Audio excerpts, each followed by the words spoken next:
Tout va bien, tout va bien, petit tout va bien, tout va bien, tout va bien, petit tout va bien. Bonjour, c'est le journal des bonnes nouvelles de Gabin.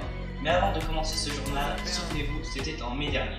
Parlons maintenant de la Belgique et notamment de la région de Bruxelles qui a décidé d'interdire le glyphosate, qui est un herbicide notamment présent dans le pesticide Roundup commercialisé par l'entreprise américaine Monsanto. Il y a quelques semaines, l'Union européenne votait le prolongement de l'utilisation du glyphosate pour 5 ans. Emmanuel Macron a tant qu'à lui annoncé l'interdiction totale de ce produit en France d'ici 3 ans. Il y a donc en effet en ce moment de mauvaises nouvelles, mais vous avez bien fait de choisir de regarder cette vidéo car je vais vous redonner de l'optimisme. Voici les titres de ce journal. Dans un premier temps, nous parlerons de la nouvelle coalition gouvernementale qui permet une reconstruction de la vie politique en Islande. Puis nous rejoindrons notre envoyé spécial dans les rues de Paris qui fait en ce moment son sport tout en aidant une association de dons alimentaires. Vous verrez de quoi il s'agit. Mais partons tout d'abord nous intéresser à la politique islandaise. On dit traditionnellement que les pays du nord de l'Europe sont en avance sur beaucoup de points et l'Islande en apporte encore aujourd'hui la preuve.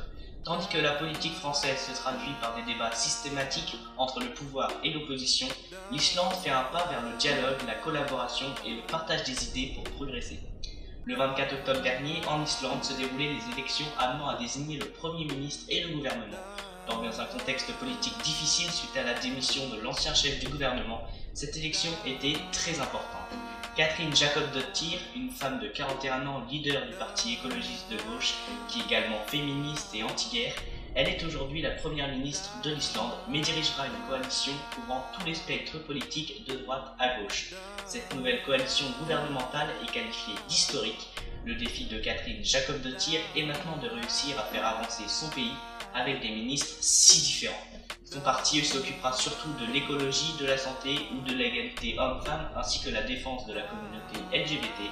Rappelons que l'Islande connaît une situation économique très bonne, puisqu'elle a connu une croissance de plus de 7% l'année dernière. Tout va bien. Retournons maintenant dans notre chère région parisienne avec ses bouchons et sa pollution. Gabin Grellet, notre envoyé spécial, est dans les rues de Paris en train de faire du cyclisme, c'est bien cela ? Pas tout à fait. Pour l'instant, je n'ai pas encore testé ces vélos qui se trouvent juste derrière moi et l'objectif n'est pas ici en priorité de décrocher le maillot jaune. Je suis en compagnie de membres de l'association Biocycle créée en 2014 qui commence à prendre beaucoup d'ampleur. Et quels sont les objectifs de cet organisme ? Eh bien, son objectif principal est de faire le lien entre les dons alimentaires de magasins ou de marchés avec les grandes associations comme les Restos du Cœur ou la Croix-Rouge. Nous savons qu'en France, le gaspillage est un gros problème puisqu'environ 10 millions de tonnes de nourriture sont jetées chaque année. Parmi ces déchets, certains peuvent pourtant être encore comestibles et pourraient donc être redistribués aux personnes qui en ont besoin. Si vous habitez ou allez régulièrement à Paris, vous devez déjà les avoir croisés, les bénévoles se déplacent en effet à vélo pour transporter les aliments. Justement, pour quelles raisons ces trajets se font-ils en vélo, puisqu'on a bien compris que ce n'est pas pour faire son sport quotidien ? Tout à fait, au-delà de la démarche écologique voulue par l'association, il y a également une raison pratique, éviter les embouteillages et être donc beaucoup plus rapide.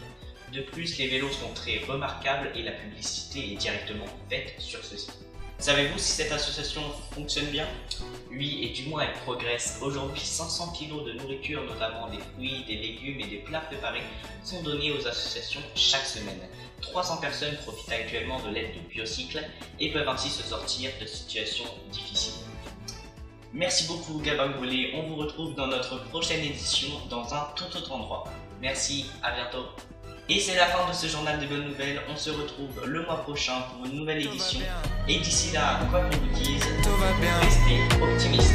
Petit tout va bien. Tout va bien. Tout va bien.